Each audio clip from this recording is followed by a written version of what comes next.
When German soldiers first encountered it in combat, they couldn't believe what they were seeing.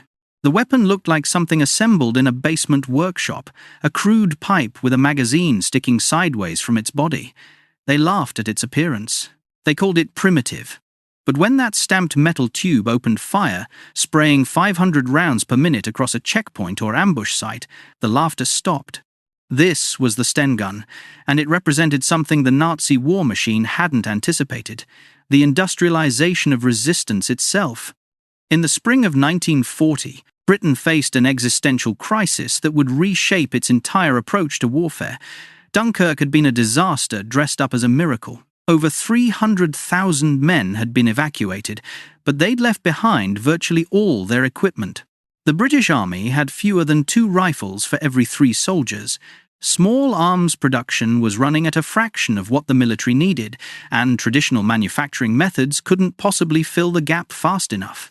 The nation's weapons designers were producing beautiful, precision-engineered firearms that took skilled machinists hours to manufacture. Britain didn't have hours. It might not even have months. 2 men understood this reality with brutal clarity.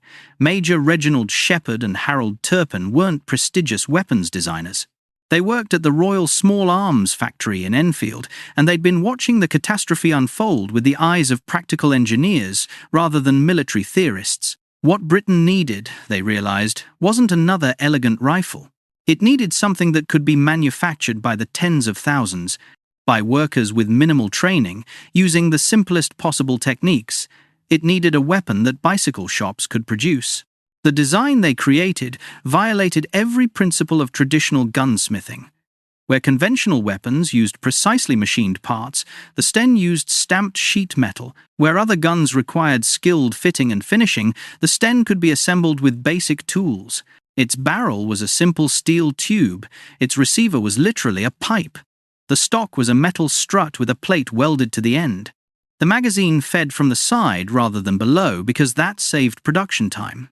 Looking at the blueprints, you'd think they'd designed it as a joke. But the Sten gun worked, and that was all that mattered.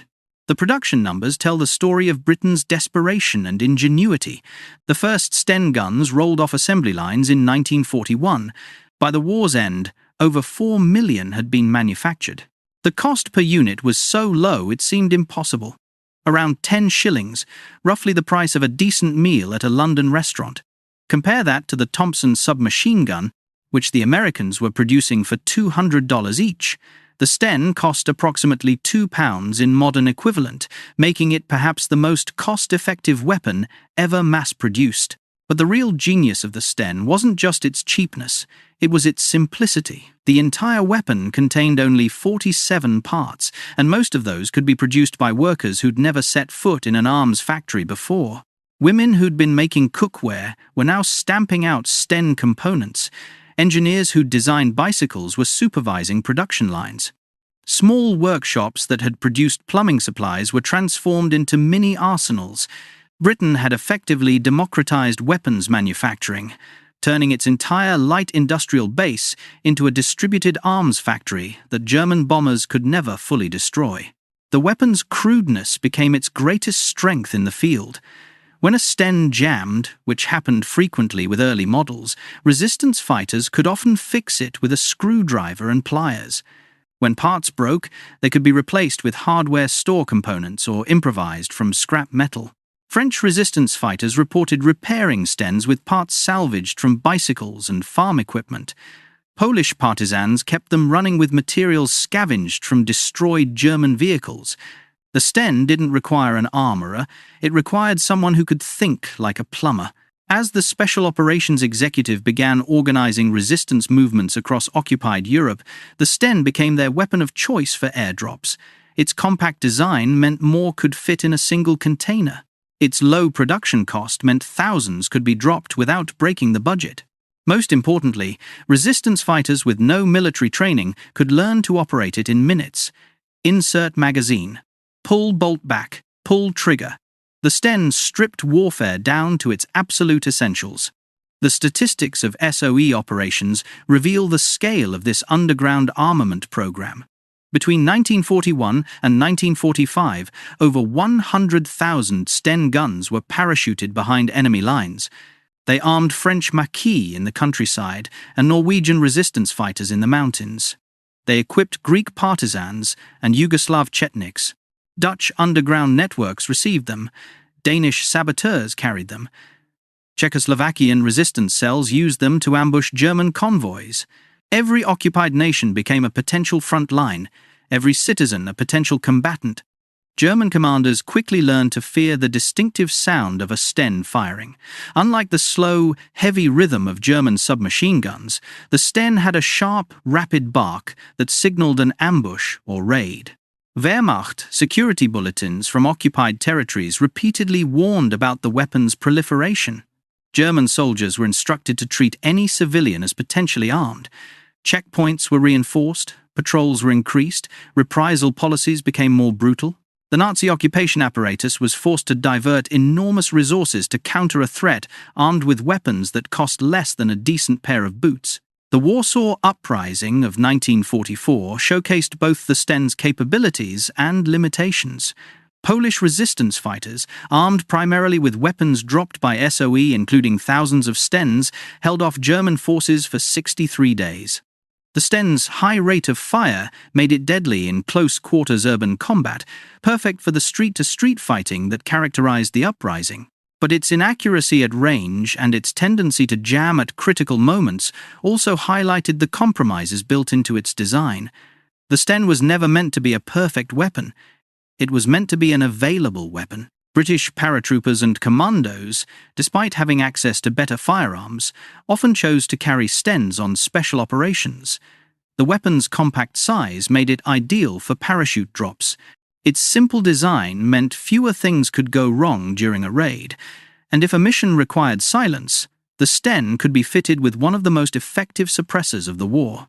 The suppressed Sten Mark IIs became the preferred weapon for assassination and sabotage operations, turning a crude submachine gun into a precision tool for clandestine warfare. By 1944, the Sten had become so ubiquitous in occupied Europe that German forces were regularly using captured examples. Wehrmacht soldiers appreciated its reliability in harsh conditions and its generous magazine capacity. Some German units equipped their scouts with Stens specifically because the weapon's distinctive sound could create confusion about who was shooting at whom. The British had created a weapon so practical that even their enemies adopted it. The gun's influence extended beyond World War II. Resistance movements studying the Sten's design realized something profound. Modern weapons didn't need to be complicated. After the war, dozens of improvised submachine guns appeared around the world, from jungle workshops in Southeast Asia to underground factories in the Middle East. The Sten had proven that a guerrilla force with basic metalworking tools could arm itself. That lesson would echo through every insurgency and liberation movement for decades. Today, military historians debate whether the Sten was brilliant or merely adequate. They point to its jamming problems, its poor accuracy, its uncomfortable magazine placement. They note that British forces replaced it with better weapons as soon as possible after the war. But those criticisms miss the essential point. The Sten gun wasn't designed to be the best submachine gun ever made. It was designed to exist in vast numbers when Britain had almost nothing, to arm civilians when invasion seemed imminent, and to turn occupied populations into resistance forces that could make Nazi control impossibly expensive. In the bicycle shops of Birmingham and the workshops of London, working with the simplest tools and cheapest materials, British engineers had created something more powerful than a weapon. They'd created a system for turning industrial capacity directly into combat power, for converting metal sheets and steel tubes into the means of resistance. The Sten gun proved that in total war, crude effectiveness beats elegant perfection every time. That ugly pipe with its sideways magazine had done exactly what it was designed to do. It had armed an underground army and made occupation unbearable. Sometimes the best weapon isn't the one that wins awards for engineering. Sometimes it's the one that actually shows up to the fight. If you want to understand how Britain survived its darkest hour, look past the Spitfires and the speeches. Look at the stamped metal tube that cost less than lunch and changed the mathematics of resistance forever.